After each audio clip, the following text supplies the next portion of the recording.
Reaching out to Tehran, Donald Trump says he's ready to meet Iran's president anytime and with no preconditions. So what's behind this sudden offer? And how will Trump engage Iran when he's trying to build a regional alliance against it? This is Inside Story.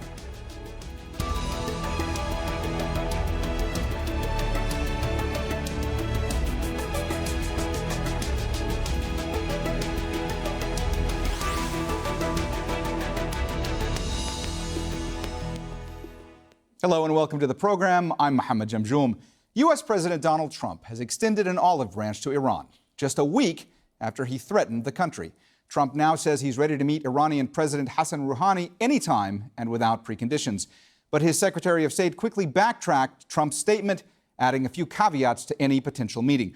Mike Pompeo wants to see what he calls a change in behavior from Iran before any negotiations can go ahead. Iran was also quick to set its own conditions, saying the U.S. must rejoin the 2015 nuclear deal before any talks can happen. So we have a lot to get to with our guests, but first, this report from Alan Fisher at the White House. The U.S. president's surprise offer came during a news conference at the White House with Italy's Prime Minister. No preconditions, no. They want to meet, I'll meet. Anytime they want. Anytime they want. The U.S. violated the deal it signed with Iran and its international partners when President Trump announced in May the U.S. was pulling out, even though there was no indication Iran was in breach. This was a horrible, one-sided deal that should have never, ever been made. He'd argued for months it was a terrible deal and vowed to scrap it when he became president. His offer to talk with Iran's president will throw up many more questions. No preconditions means that he's ready to sign on the dotted line, so to speak, with the Iranians. So will that be acceptable to the region, to the powers in the region, to the GCC, specifically Saudi Arabia and the UAE? I doubt it. We've been here before. They will be met with fire and fury. Donald Trump verbally attacked North Korea and its leader before agreeing to a meeting. And earlier this month, he met Russian President Vladimir Putin in Helsinki at a top-level summit. It'll be interesting to watch the reaction to Donald Trump's offer. When Barack Obama was in the White House and said he'd be willing to meet the Iranian president, he was heavily criticized by Republicans, Democrats, and by many right-wing commentators who now largely support Donald Trump. One additional problem might be who would broker a summit with Iran.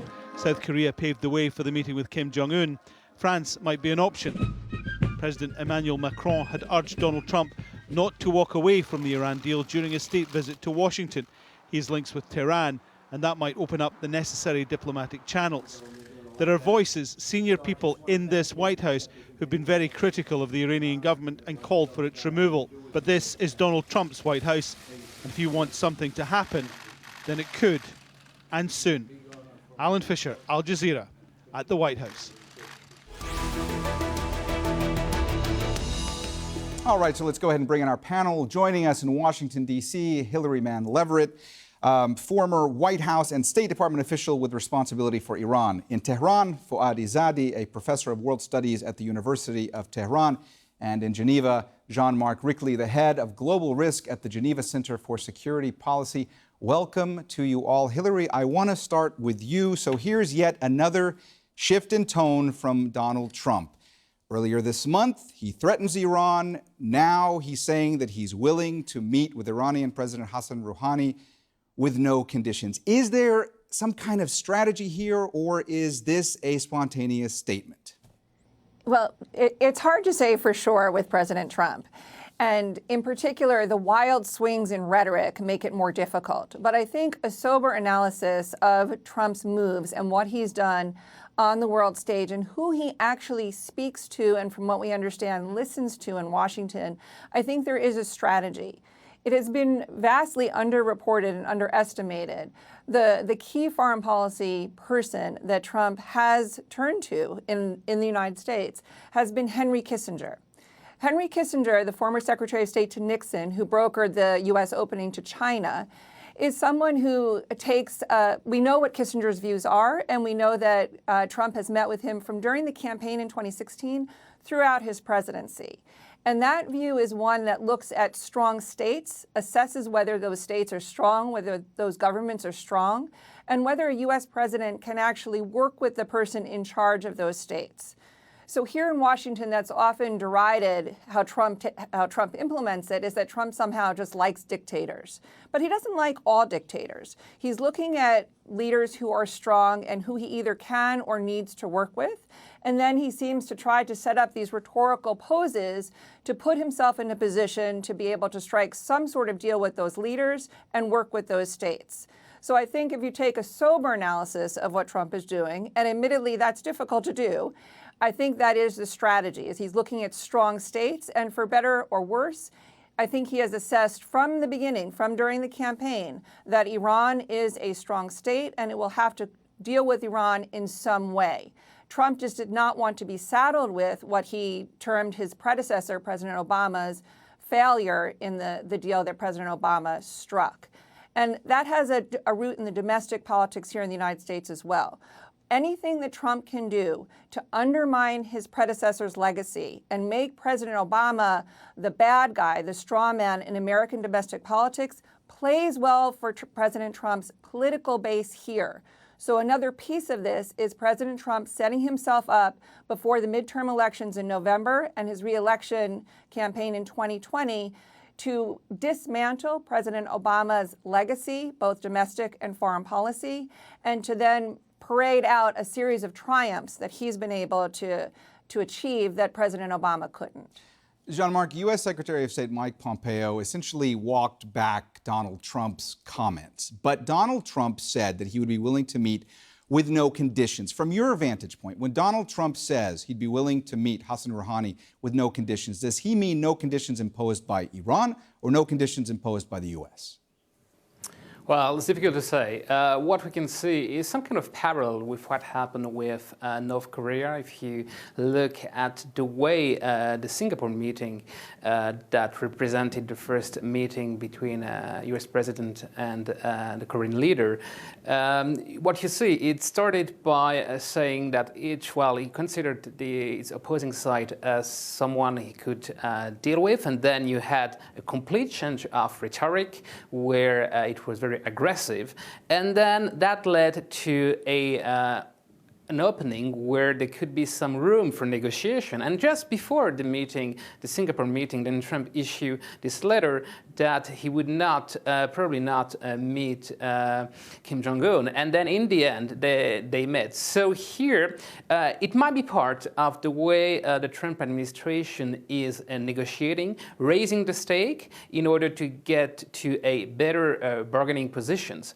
But it's very doubtful that there is no preconditions. I think President Trump made it clear before that he doesn't want Iran to interfere in Middle Eastern affairs.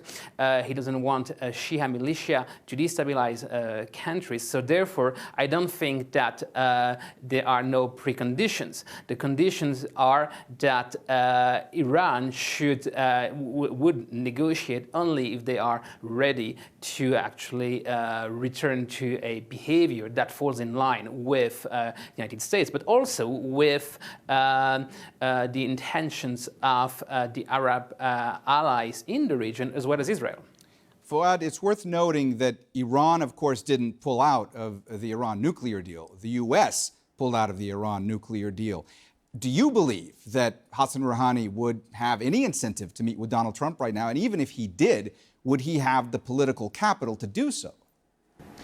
Iran doesn't have any problems with negotiations. Iran has been negotiating about its nuclear program for the last 16, 17 years. The JCPOA, the nuclear agreement, took 2 years of intensive negotiations between Iran and P5+1.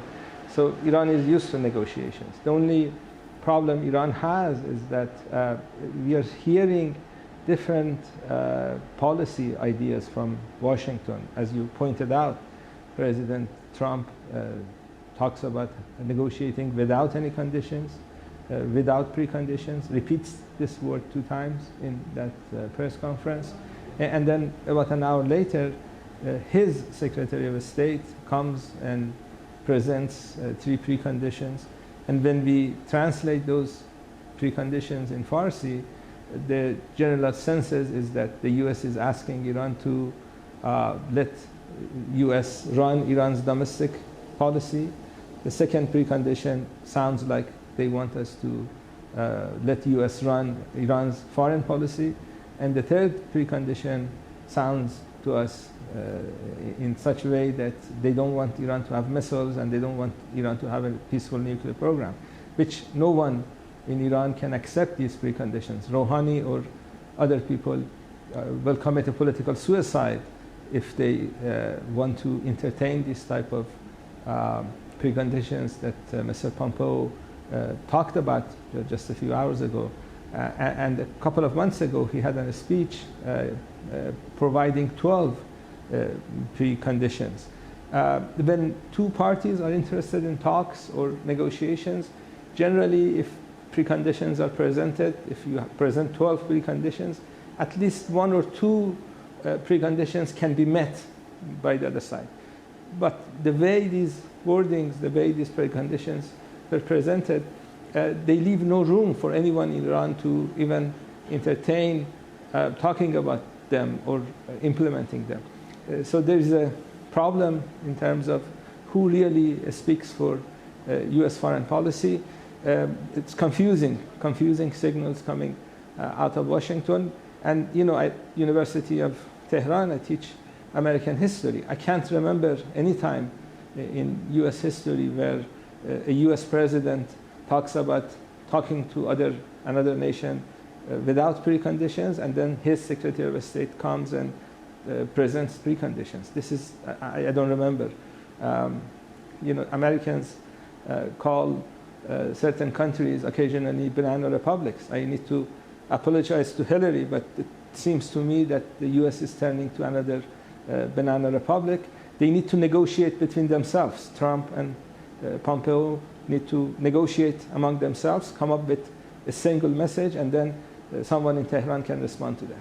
Hillary, if we're talking about the region as a whole, I can't imagine that Donald Trump saying that he would agree to meet with Hassan Rouhani without conditions. I can't imagine that that would be something that Saudi Arabia or the United Arab Emirates would want to hear. How much concern does a statement like that cause for countries like Saudi Arabia and the UAE? I think it certainly causes a great deal of concern. But I think that is in part Trump's intention. That's in part Trump's strategy, is that he wants to keep other states on their toes, constantly trying to come back to the United States and give the United States more. Trump, unlike many of his predecessors, and I think perhaps unprecedented in American history, as my colleague in Tehran pointed out, he is able to look at each player, each state, each set of interests, and pick and choose what he thinks is good for the United States, and even more importantly, what's good for him personally, what is good for President Trump. And so vis-a-vis the Saudis and the Emiratis, I think that the White House and Trump in particular have been very disappointed in what they think the Saudis should have given or even promised to give the United States in terms of investment in the United States, arms sales, a whole range of things that in particular the Saudi Crown Prince promised when he came to Washington. He was in the United States for a 3-week visit. He promised a whole slew of things that he has not delivered on. So I think in part you see President Trump trying to turn up the heat on our allies in Saudi Arabia and in the Emirates, that, you know, that they're not the only game in town. The United States could, at a moment's notice, pivot and meet with someone like President Rouhani, that we don't need the Saudis, we're not dependent on them. So I think that is in part, really part of the strategy that Trump is pursuing.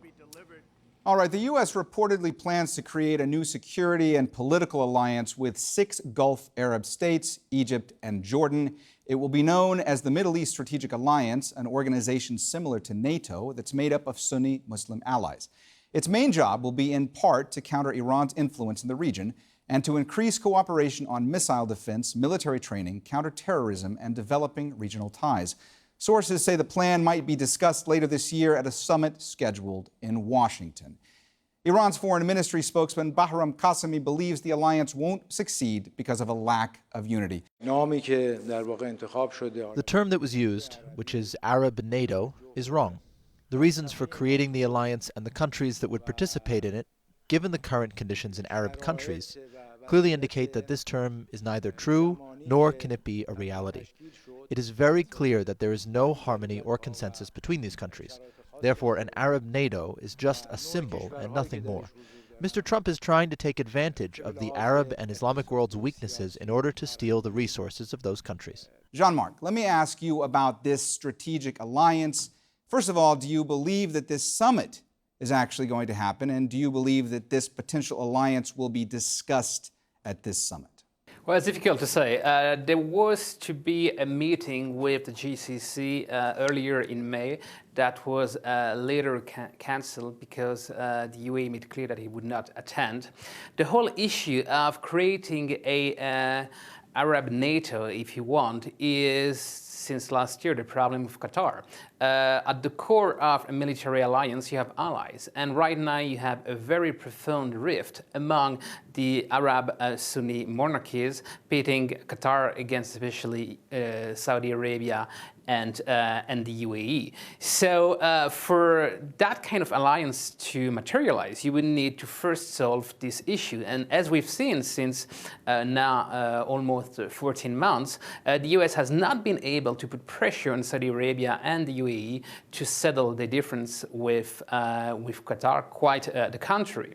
The second problem with such an alliance is if you take NATO, you have an Article 5 which commit to the defense of your allies.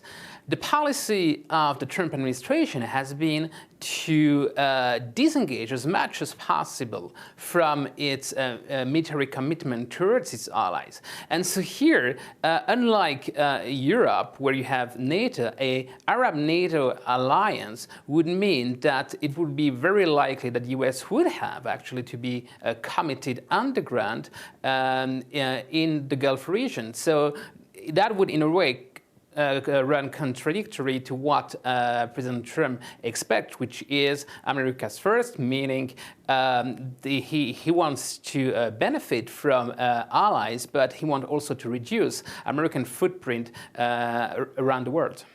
Hillary, Jean-Marc brought up the GCC crisis. Is it even possible to create this kind of a body, this kind of an alliance, with the GCC crisis, with the embargo against Qatar still ongoing? I don't think so. And I don't think there are a lot of decision makers who really think that this is going to happen. They did try it in the spring to see whether it was possible. But I think there has been a real disillusion, particularly with the Saudis, that all of their foreign adventures, whether it's in Yemen or Syria, that they have failed, dramatically failed on the world stage. And so that the idea that the United States is going to put all of its eggs in the Saudi and Emirati basket to lead the United States, to lead the Middle East, is something that I think few in Washington have any illusion is really going to work. And the problem with Qatar, it dramatically shows the failure of Saudi power. The Saudis, not only are they failing in Yemen, but I think the perspective in Washington is they couldn't even take on Doha. That's not a winning strategy for the United States to rest its entire security architecture in the Persian Gulf on. So there are many in Washington think tanks who like to talk about this. There are some in the Pentagon as well, in the Defense Department, who see it as a last-ditch attempt by the United States to be able to continue to sell the hundreds of billions of dollars in hardware and our missile defense systems, particularly in light of the recent competition we're facing from Russia in its S-400 defense system. But those pieces are, I think they're not going to come together with any kind of real summit or real organization for an Arab NATO that is focused on Saudi Arabia and the United Arab Emirates. Fuad, how does Iran view the creation or the possible creation of this alliance? Does Iran view this as a pretext by the U.S. to take military action against Iran? Foreign policy, this American Foreign Policy magazine, had a piece a few weeks ago trying to answer this question, whether the United States take military action against Iran. And the answer that analysis had, and I think it's a correct analysis, is that U.S. military is going to have serious difficulties if they engage Iran militarily. Iran's regional reach and military ability is at a level that the cost of attacking Iran is going to be very, very big. So in Iran, at least for the short term or medium term, we don't have this analysis that the U.S. is going to attack Iran militarily. With regard to having a regional security arrangement, actually Iran has been asking for that for a long time. Iran has argued that the countries of this region should be able to provide for their own security. Iran does not think the United States or other countries from outside this region should be here providing security for countries that can do their own. So this is an argument that Iran has had. The problem we have with this issue of what they call an Arab NATO is that they actually, countries like Saudi Arabia, want to create this and get help from Israelis to fight Iran, which is going to be a disaster. When I say fight, I don't mean necessarily a military confrontation, but just confronting Iran. And given the recent history of Saudi foreign policy, the disaster they have in Yemen, killing innocent women and children, the disaster they have with their neighbor in Qatar, the mess they made in Syria and Iraq, one could only conclude that Mohammed bin Salman doesn't know how to do foreign policy. And we cannot blame his age, because the North Korean leader is about the same age and he's doing much better than he is. So overall, I think this idea of Saudis leading some sort of military alliance is not really going to happen seriously. You know, the Arab League has had a military division for many years, and they haven't been able to meet on regular basis throughout their history. So I don't think these ideas should be taken that seriously. Jean-Marc, if this alliance were to actually be created, could you envision any kind of a scenario where Gulf countries could actually take on Iran militarily? Well, I think if that would materialize, and it's a big if, I doubt it. The first theater of operation would be Yemen, because if you have a similar article as Article 5, the Saudis could claim that they have been attacked on the territory, and that would trigger a collective response of its allies, meaning that the U.S. would have to be committed much more than they are now, not just providing intelligence, but they would have to provide probably troops on the ground as well as contribution in air power. Obviously, the region is very prone to conflict. We could also think later, if Jordan would be a part of it, a commitment in Syria. So that would be a decision that would have tremendous consequences for U.S. Security policy, but also for the balance in the Gulf, because if the U.S. would forge such an alliance, then it could no longer play the role of the balancer that is currently playing right now, with a few days ago President Trump tweeting against Iran and now making some gesture for dialogue. Once you are committed in a military alliance, it's very difficult to Jean-Marc, I'm sorry to interrupt the balancer. Jean-Marc, thank you. I'm sorry to interrupt you. It's just that we're about to run out of time. Hillary, I'm going to give you the last word here. We just have about 30 seconds. Of course, Barack Obama, former U.S. president, when he proposed the possibility of meeting with Hassan Rouhani, he faced a lot of anger from the left and the right. Donald Trump now proposes much the same. What do you expect the reaction is going to be from lawmakers in the U.S., especially Republicans? Well, at this point, I think the entire political class, the political elite in Washington are somewhat beaten down after Trump's summit meeting with Vladimir Putin in Helsinki and his meeting in Singapore with the North Korean leader. I think the political elite are quite beaten down in Washington. That said, there is nothing like the pro-Israel, anti-Iran industry in Washington that you have vis-a-vis North Korea and Russia. It is an enormous industry here, and all guns will be out to prevent some kind of meeting between Presidents Trump and Rouhani. So we'll have to see where that lands. All right, we're going to have to leave it there. We are out of time. Thanks so much to all our guests, Hillary Mann-Leverett, Fouad Izzadi, and Jean-Marc Rickley. And thank you, too, for watching. You can see the program again anytime by visiting our website, aljazeera.com. And for further discussion, go to our Facebook page. That's facebook.com/AJ Inside Story. You can also join the conversation on Twitter. Our handle is @AJ Inside Story. For me, Mohammed, Jamjoom, and the entire team here, bye for now.